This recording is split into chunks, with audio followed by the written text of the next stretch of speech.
አሁን በደረሰን መረጃ መሰረት በሐዋርያዊ መልሶች የቴሌግራም ቻናል ላይ እንደተፖስተው ዮሐዴ በተገኘበት ቦታ ሁሉ ፎሎ ተደርጎ 100,000 ፎሎወር መግባቱን ማወቅ ችለናል ሲል እጅግ የምንወደውና የምናከብረው ወንድማችን አክሊል አብስሮናል።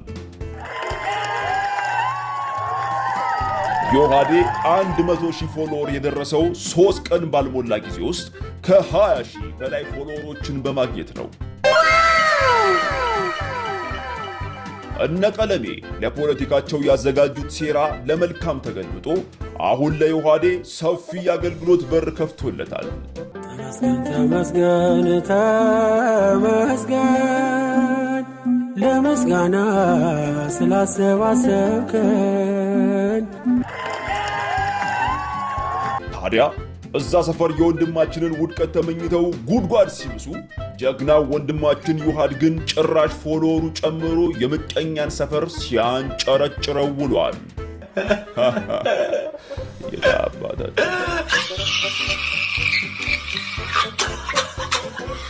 ታዲያ አኬ ይህን የምስራች ከመፖሰቱ በፊት ትላንት እንዲህ ብሎ አጠር ያለች ነገር ተናግሮ ነበር።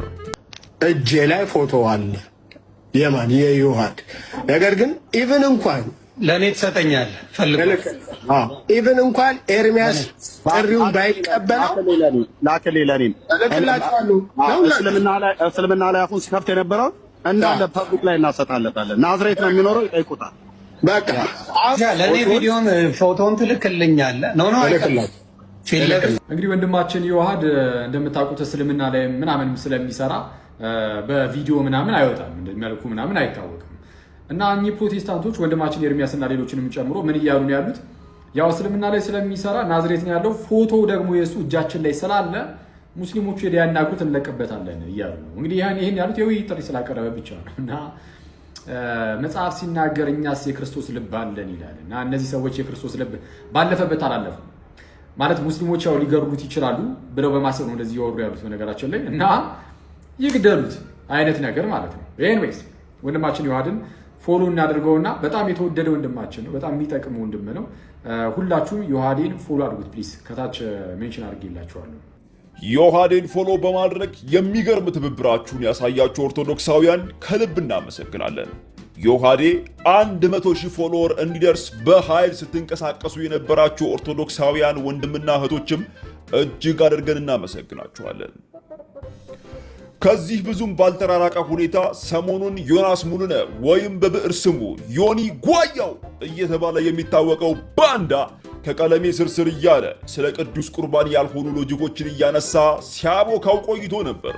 ታዲያ ለዚህ የጨቅላ ንግግርና አመለካከቱ ወንድማችን አኬ ከሐዋርያዊ መልሶች አንጀት አርስ መልስ በዮኒ ጓያው ዕውቀት አልባ ንግግር ለተጠመዱ ሰዎች መልስ ሰጥቷል። ይህን አስደናቂ የሆነ የወንድማችንን አክሊል መልስ ልጋብዛችሁና ቪዲዮአችንን እንጨርሳለን። መልካም ጊዜ ይሁንላችሁ።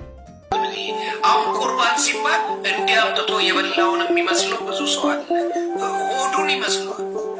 የክርስቶስ ቃልን ነው ቁረበው እያለ ያለው፣ የክርስቶስ ቃልን ነው ኑሮው ብላው ጠጣው እያለ ያለው። አንተ የሚመስል ግን ቅልጣ እያቦካ ማረግ እንግዲህ እንደሰማችሁት ፕሮቴስታንቶች በዚህ ደረጃ እየቀለዱ ያሉት ቅዱስ ቁርባን ላይ ነው። ጌታችንና መድኃኒታችን ኢየሱስ ክርስቶስ ግን በዛ ምሽት ላይ ቂጣን ያነሳና ወይም ህብስትን ያነሳና ባርኮ አመስግኖ ቆርሶ ይሰጣቸዋል። ምን ብሎ? አዎ ይህ ስጋዬ ነው ብሎ ማለት ነው። ጽዋንም ያነሳና ደግሞ ስለ ብዙዎች ለኃጢአት ይቅርታ የሚፈሰው የሐዲስ ኪዳን ደሜ ይህ ነው፣ ከእርሱ ጠጡ ብሎ ይሰጣቸዋል። እንደዚህ ፕራክቲካሊ ከመስጠቱ በፊት ደግሞ ዮሐንስ ወንጌል ምዕራፍ 6 ላይ በቃል ጌታችን ኢየሱስ ስለ ስጋና ስለ ደሙ ሲያስተምር ስጋዬን የሚበላ ደሜንም የሚጠጣ የዘላለም ሕይወት አለው፣ እኔ በእርሱ እኖራለሁ እርሱም በእኔ ይኖራል። እውነት እውነት እላችኋለሁ የሰውን ልጅ ስጋውን ካልበላችሁ ደሙንም ካልጠጣችሁ በራሳችሁ ሕይወት የላችሁም እያለ በተደጋጋሚ ያስተማረውን ትምህርት እንዲህ ያለ ታላቅ የሆነ የእግዚአብሔርን ጸጋ የምንካፈልበትን ትልቅ ምስጢር ፕሮቴስታንት እንደዚህ ያቃልሏል። ምናልባት ግን ዮሐንስ ወንጌል ምዕራፍ 6 ላይ ስለ ጌታችን ኢየሱስ ስጋና ደም እያወራ ሳይሆን ቀርቶ ዛሬ ላይቭ ገብተን እሱን አብረን የምናይ ይሆናል። ዛሬ ከምሽቱ 3 ሰዓት ላይ ላይቭ እንገባለን። ቆይ በስመ አብ ወወልድ ወመንፈስ ቅዱስ አሃዱ አምላክ አሜን።